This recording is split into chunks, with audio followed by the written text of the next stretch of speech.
Kampanya yan, wag kang epal, wag mong gawing walang alam ang mamamayang Pilipino. Agree ako. Tapos nakalagay pa, Senator Risa Contiveros. So, klaro, sino may, tayo kay Eric walang dito. billboard si Sara Duterte. Ikaw may billboard. So, sino ngayon may ambisyon na tatakbo? Once again, nakita natin kung gaano kahalaga na makapasok ang CPP, NPA, NDF sa loob ng Kongreso. No? Kakakwento lang ni Eric, dito pala talaga kumukuha. No? So, talagang steady supply sila. Yes. Steady supply sila ng pera. Itong si Franz Castro, Raul Manuel, at si Arlene Brosas ngayon. Pero dagdagan pa natin yan, katulad ng sila Teddy Casino, pito pa kasama sila yan. noon. Lahat sila noon, diretso, sumisentro, inaantay nila.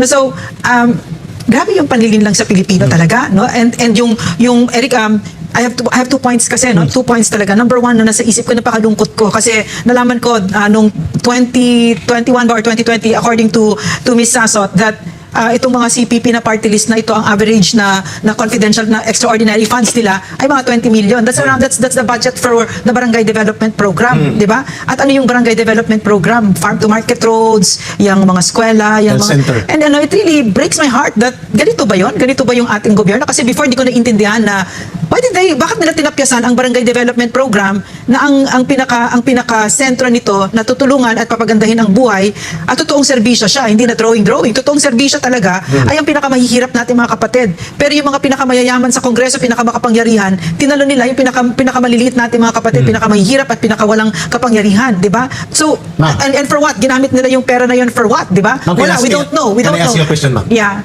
Excuse me, ma'am. Baka makalimutan ko. Itanong ko Yeah. to sa'yo. Are you willing to lead with Laban Kasamang Bayan for us to have legal support how to do and execute investigation? Yeah, yes. I would tatlong ito. love that. Yes, I would Sige, love that. we'll commit that. I would love that, Eric. No? Kailangan talaga panagutin itong mga lahat sila. Syempre lahat sila. No? We will do it soon, ma'am. I'm thinking now, no, if I were a congressman na walang tinatago, no, except that the corruption is institutionalized, so hindi hiningi sa akin ang due diligence, hindi hiningi sa akin ang certain standard, di ba, na kailangan ko maglagay ng resibo, ng ganyan, di ba? Pero kung ako isang kongresista na malinis ako, no, I would be so happy, I would be so proud to say that I spent this money, these confidential funds, for instance, no, going to Talaingod, and then I spent this much for the indigenous peoples kasi ganun yung doon ko ginamit yung discretionary funds ko na meron talaga akong resibo na binilhan ko sila ng TV para sa kanilang tribal hall. It will not come out of your pocket, di ba? That will not come out of your own pocket. Sometimes it comes out of your own pocket, pero yun, ganun yun, no? So nakikita ko yung mga matitinong kongresista, you should be very proud that you should be happy and be very proud to tell the Filipino people yung ipinagkatiwala ninyo sa akin dito ko ginamit, di ba? At dahil sa ginamit ko siya ng tama, bumuti ang buhay ng mga kababayan natin at lumakas ang ating republika. Okay. Eric, my question.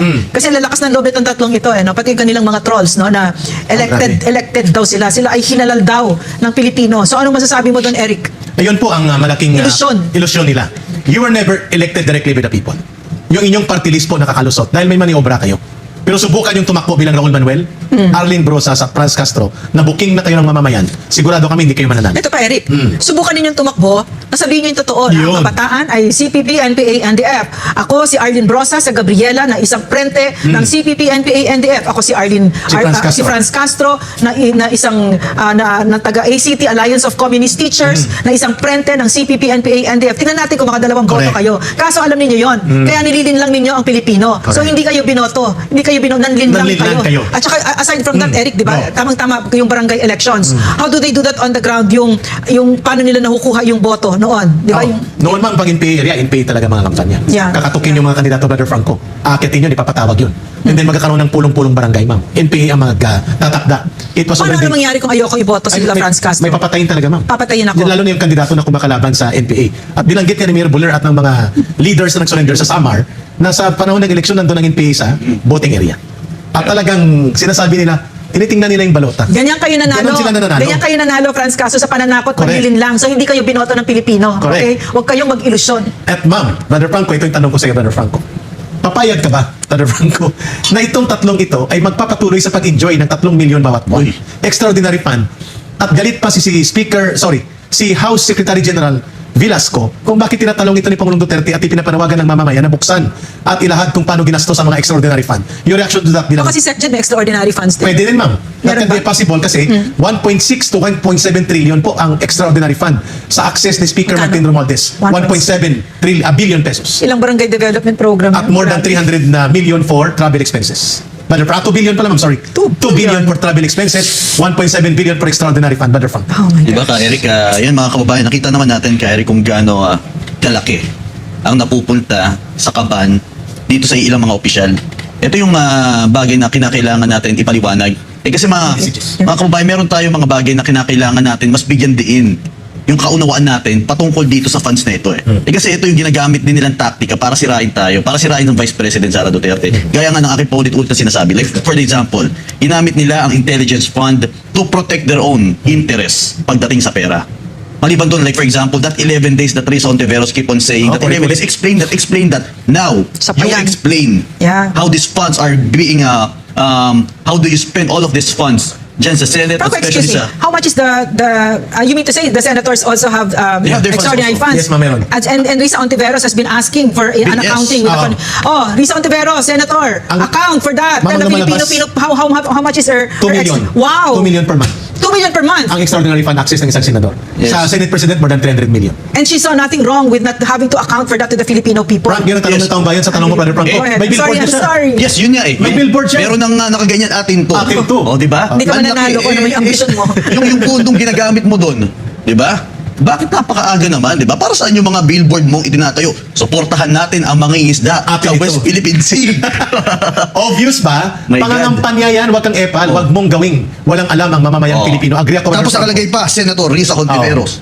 So, klaro, sino may, tayo kay Eric walang dito. billboard si Sara Duterte. Ikaw may billboard. So, sino Oh. ngayon may ambisyon na tatakbo? Alam mo, it's so sickening ha, these politicians. Kasi ang pagkakaintindi ko, pag tumakbo ka sa isang pwesto, Baka no, makita natin. ang ibig sabihin nun, nasa utak mo, magsisilbi ka, excited ka na, ito yung projects ko, ito yung gagawin ko para bumuti yung buhay ng aking mga kababayan. In fact, in my opinion, a leader should be a visionary. Dapat mataas ang mga pangarap mo at dadalhin mo ang doon. Tama yan. Pero itong mga ito, kakaupo pa lang, 2020, pinag-iisipan niya 2028. Ano problema niya sa buhay? Ayaw niya ayaw niya magsilbi. Tsaka ang pagkakaintindi ko, pag nanalo ka sa isang pwesto na tinatakbuhan mo, ay ibig sabihin nun magsisilbi ka, hindi ibig sabihin nun yayaman ka, meron ka na namang extra money, Ma'am, di ba? Excuse me, ma'am. Frank, Instead, pakibasa na. Kung makalat ito, ano daw itong ipapatayo nila o Yan. 12. Go ahead. Ito, yan o. Suportahan ang mga mangingisda sa West Philippine Sea. Yes. Atin ito, Senator Risa. O yan, syempre yun yung tatatak sa isipan ng Alam mga na tao. namin yan. Senator Risa Ontiveros, di ba? Tignan mo nga yung nangyayari. Ito So ba ay disgusting, galing sa extraordinary fund? Kung galing ito sa extraordinary fund, tanggalin mo yan at nakakahiya ka. Gaano kalaki ang nagagastos mo dyan ka, Eric? Ay, isang billboard, Frank? Million yan eh. Million yan ka, Eric. Million yan. At may kontrata yan. Kontrata yan. Oh, ipakita mo sino nagbayad nito. Kung hindi yan extraordinary fund, Senator Ontiveros, saan galing ang pondo? Disclose it. Bawal nga yung ganyan ka, Eric, di Bawal. ba? Number 2, Epal. kung hindi ka tatakbo sa 2028 at ginagawa mo yan as advocacy for the people, then see it. Risa Ontiveros, atin ito, hindi pa ako kakandidato sa 2028. Lagyan mo Yan. na para may sisingilin ng mamamayan na hindi ka nangangampanya. Pag hindi, tanggalin mo yan, nakakahiya po yan. Aabuso ka sa oportunidad. Hindi lang po ikaw ang nagtatanggol sa mangingisda sa West Philippine Sea. Obligasyon yan ng buong gobyerno. Obligasyon yan ng taong bayan. And do not claim for yourself exclusive right to defend West Philippine Sea. You have no right or exclusive franchise to become the hero of West Philippine Sea. At saka Stop alam mo, doing it, please. maawa naman sila, traffic na nga, no? Makikita mo pa yung pagmumukha ng isang epal na politiko. Epal Maawa talaga. naman kayo, di ba? Ano ba tong... Ayan. Eh, Oh di ba my yan, di ba? goodness. Oh, Really? sige. 12 daw ito, ma'am. And then they're trying to put up sa Cebu, sa Iloilo, and then sa Baguio at sa Bacolod. And Would the CPP Tapos- have a hand in this? Eric, at tingin this ko, ma'am, point? personal niya ito. Ito, Oh my God. ito personal ito. Alam Pero mo, yung sa buwatan, Ka Eric, nakikipag-usap siya. pansin mo yung panahon, di ba? Tinutugma niya eh. Kung kailan pumutok itong kanyang keep on saying 11 days na imbestigan, dito rin lumabas ang mga ganitong klase. Diba? Di ba? Kaya tuloy walang respeto si VP sa'yo eh. At walang pumupuna dito, Dito lang ito. This is actually an actual political campaign for 2028 unless magkaroon siya ng disclaimer at ilalagay niya, hindi po ito pangangampanya sa 2028 Aga. advokasya ko lamang po ito. Alam mo, mga politiko na yan, huminahon kayo. Magsilbi muna kayo sa taong bayan, tapos iboboto namin kayo pag kayo Yes. nagsilbi ng maayos. Correct. Huminahon kayo sa mga ambisyon nyo. Nakakasuka. At wag mong ikapital ang West Philippine Sea issue. Yeah. Hindi mo nga kayang kundinahin ng Pinopolitika. CPP, NP, NDF. Maglagay ka rin ng billboard na yan, siguro baka pwede namin palagpasin. She has never condemned him. Never. She has. Ako, si Never. Risa Ontiveros, itinatakwil ko ang CPP, NP, NDF. Let's go. Samahan niyo ako.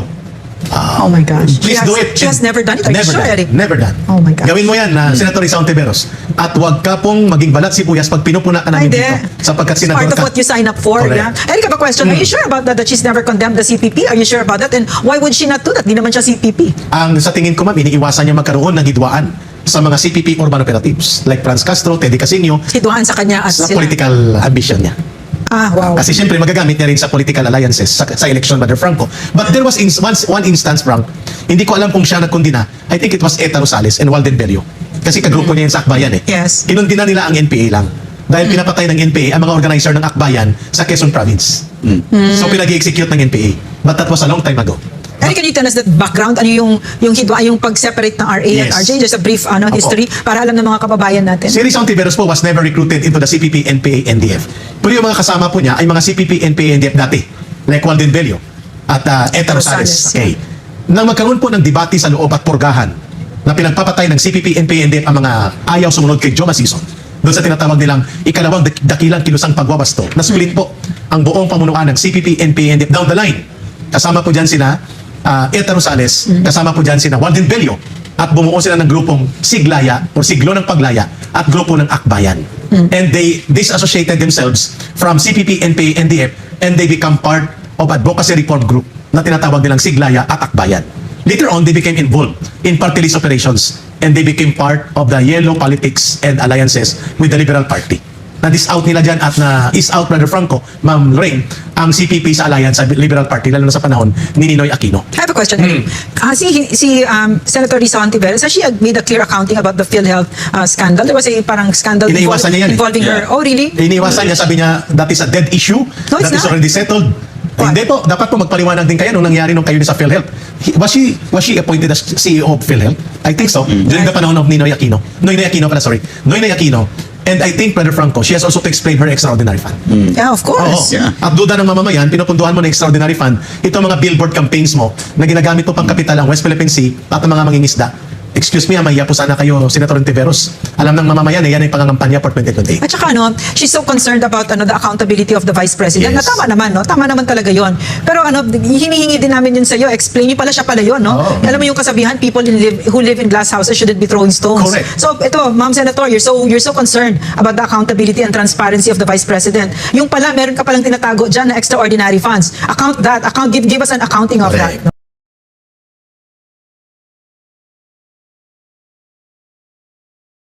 Neon lights